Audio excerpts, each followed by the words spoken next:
Yo, it's your boy coming with you with today's last video. Me switching it up a bit because I usually don't review graphic novels, but these two graphic novels that I'm about to introduce you to, they were my bread and butter back in high school. And if you haven't heard of Jhonen Vasquez, you're gonna learn today because you more than likely watched his stuff growing up if you're around my age. He was the creator of Invader Zim, and this bad boy right here was the reason why Nickelodeon came to him. At first, it was supposed to be MTV that tried to get him to do an animation for him, but I forgot what were the reasons why that never fell through. Um, and at yeah, Invader Zim would have never been conceived if it wasn't for Johnny the Homicidal Maniac, JTHM, and it revolves around Johnny, a psycho who pretty much the entire graphic novel is based on a lot of dark humor, a lot of dark psychology, and it gets really heavy when it comes to subject matter from Johnny just trying to live his life by keeping his freaking house alive and happy.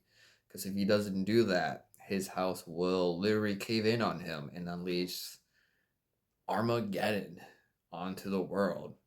And the only way he can do that is by going out and killing people and harvesting their blood and spreading it on the walls.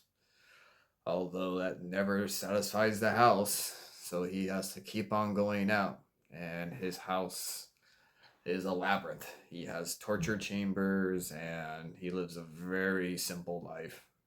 Not that many material needs. TV, a phone that he jerry rigged with a gun because that's how messed up he is in the head. Because he's just to spoil it for you. There's a love interest in the book called her name's Debbie, and at some point in the book, things just don't really work out between them two, and Johnny turns into that crazy ex who will do anything for Debbie.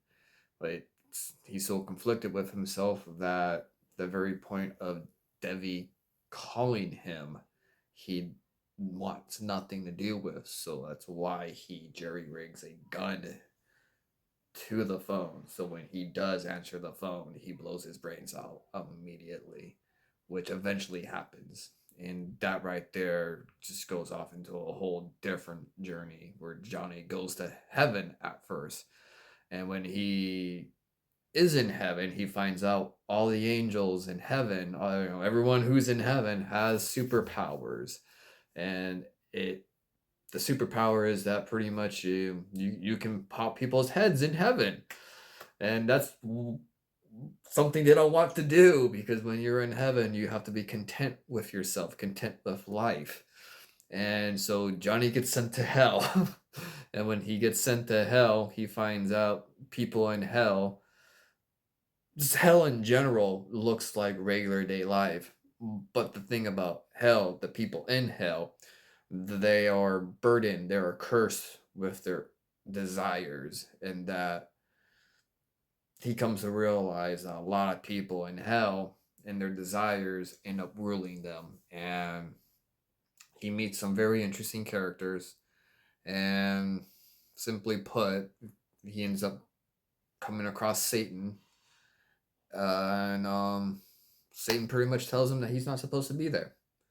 Pretty much tells Johnny that he is a wastelock in life and that he needs to find his own purpose, and sends him back to Earth. And Johnny was really disappointed. And I'll let you guys figure out the rest of that if you guys want to go down that rabbit hole. But it also leads into another story because his neighbor, Squee, gets introduced in the Johnny comics, but Jhonen was so kindly enough to give Squee his own little run. And this one, you find out that Squee doesn't have a really good life. His parents don't really give a damn about him.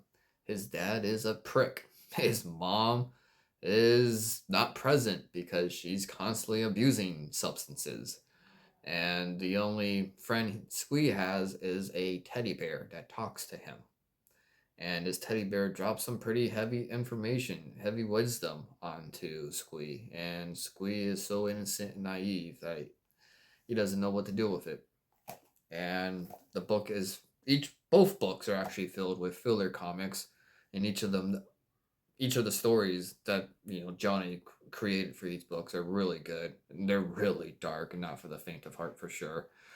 Like I want to say it's in the Squee book. Yeah, it's in the Squee book where he introduces piñatas that become sentient and kill an entire family because well, they're seeking justice in some sense.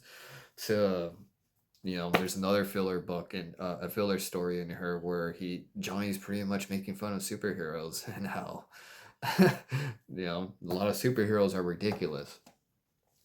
And then you got your classic Happy Noodle Boy. You can't go wrong with Happy Noodle Boy. That's just pure absurdity at its finest. And he even introduces another character that he ends up producing a comic for, Filler Bunny, which is a bunny that was born in a test tube who is constantly put through really horrible, horrible things. So if you're into that kind of stuff, I highly recommend it. I know back in the day you could find these graphic novels, at Hot Topics, and if you can't find them at Hot Topic, well, you probably can find them online at Amazon. So until then, it's your boy M. It's my last video of the day. Y'all have a good one and catch you in the next one. Peace.